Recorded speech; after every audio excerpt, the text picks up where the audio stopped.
कर्मों का फल। आदमी खाली हाथ नहीं जाता, मरने के बाद 3 चीजें साथ लेके जाता है। सब कहते हैं कि मरने के बाद कुछ भी साथ नहीं जाता है, सब यहीं का यहीं धरा रह जाता है। आदमी खाली हाथ आता है और खाली हाथ चला जाता है, लेकिन यह सत्य नहीं है। दुनिया में ऐसी कई बातें हैं, लेकिन वह सत्य नहीं है। आओ जानते हैं कि आदमी जन्म लेता है तो क्या साथ लाता है, और जब वह मर जाता है तो क्या साथ लेके जाता है।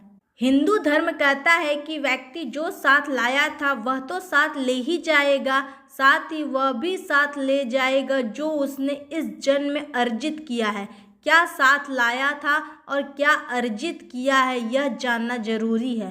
व्यक्ति जब जन्म लेता है तो अपने साथ 3 चीजें लाता है। पहला संचित कर्म, दूसरा स्मृति और तीसरा जागृति। हाँ, एक चौथी चीज भी है और वह है सूक्ष्म शरीर। इसके संबंध में हम बाद में कभी बात करेंगे। पहला, क्या है संचित कर्म। हिंदू दर्शन के अनुसार मृत्यु के बाद मात्र यह भौतिक शरीर या देह ही नष्ट होती है, जबकि सूक्ष्म शरीर जन्म जन्मांतरों तक आत्मा के साथ संयुक्त रहता है। यह सूक्ष्म शरीर ही जन्म जन्मांतरों के शुभ अशुभ संस्कारों का वाहक होता है। संस्कार अर्थात हमने जो भी कुछ अच्छे और बुरे कर्म किए हैं वे सभी, और हमारी आदतें। ये संस्कार मनुष्य के पूर्ण जन्मों से ही नहीं आते, अपितु माता पिता के संस्कार भी रज और वर्णी के माध्यम से उसमें सूक्ष्म शरीर में प्रविष्ट होते हैं, जिससे मनुष्य का व्यक्तित्व इन दोनों से ही प्रभावित होता है।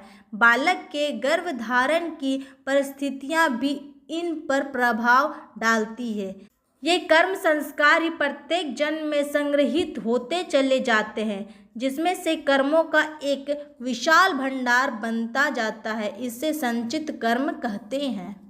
अब जब व्यक्ति मरता है तो इन्हीं संचित कर्मों में इन जन्म के कर्म भी एकत्रित करके ले जाता है। दरअसल इन संचित कर्मों में से एक छोटा हिस्सा हमें नए जन्म में भोगने के लिए मिल जाता है। इसे प्रारब्ध कहते हैं। ये प्रारब्ध कर्म ही नए होने वाले जन्म की योनि एवं उनमें मिलने वाले भोग को निर्धारित करते हैं। फिर इन जन्म में किए गए कर्म, जिनको क्रियमान कहा जाता है, वह भी संचित संस्कार में जाकर जमा होते रहते हैं। दूसरा, क्या है स्मृति। 1% भी लोग नहीं होंगे जो अपने पिछले जन्म की स्मृति को खोलकर यह जान लेते होंगे कि मैं पिछले जन्म में क्या था। प्रत्येक व्यक्ति के पास अपने पिछले और इस जन्म की कुछ खास स्मृति संग्रहित रहती है।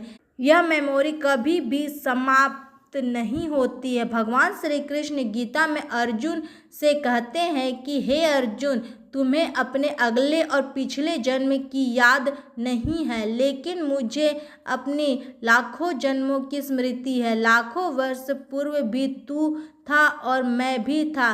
किस जन्म में तू क्या था यह मैं जानता हूँ, और अगले जन्म में तू क्या होगा यह भी मैं जानता हूँ, क्योंकि मैं तेरे संचित कर्मों की गति भी देख रहा हूँ। अतः यह कहना होगा कि जब व्यक्ति जन्म लेता है तो वह अपने पिछले जन्म की स्मृतियां साथ लाता है, लेकिन वह धीरे धीरे उन्हें भूलता जाता है। भूलने का अर्थ यह नहीं है कि वह स्मृति सदा के लिए मिट गए। वे अभी भी आपकी हार्ड डिस्क में है, लेकिन वह रैम से हट गई है, डी में कहीं सुरक्षित रखी है। इसी तरह जब व्यक्ति मरता है तो वह इस जन्म की भी स्मृतियां बटोर कर साथ ले जाता है। तीसरा, जागृति क्या है। यह विषय थोड़ा कठिन है। प्रत्येक मनुष्य और प्राणी के भीतर जागृति का स्तर अलग अलग होता है। यह उसकी जीवन शैली, संवेदना और सोच पर निर्भर करता है। उदाहरण के लिए हम समझ सकते हैं कि एक कुत्ता मनुष्य कम जागृत है, जैसे एक शराबी व्यक्ति होता है, अपने बेहोशी का स्तर ज़्यादा है। तो आप भावना और विचारों के वश में रहकर ही जीवन यापन करेंगे, अर्थात आपके जीवन में भोग, संभोग और भावना ही महत्वपूर्ण होगी। आप इसे इस तरह समझें कि आप में और पशु में क्या खास फर्क है। आप कपड़े पहनते हैं और थोड़ा बहुत सोचते हैं, लेकिन आप में वही सारी प्रवृत्तियां हैं जो कि एक पशु में होती है, जैसे ईर्ष्या, क्रोध, काम, भूख, लालच, मद आदि सभी तरह की प्राथमिकता प्रवृत्ति प्राणियों और प्राणी इसलिए कहते हैं कि वह प्राण के स्तर पर भी जीते और मरते जाते हैं।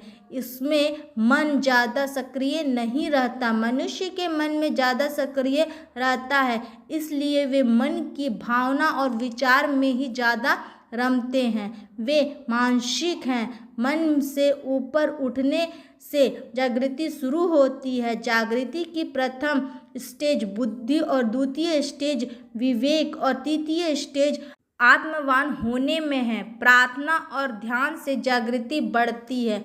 उपयुक्त सभी को मिलाकर कहा जाता है कि व्यक्ति अपने साथ धर्म लाता है और धर्म ही ले जाता है।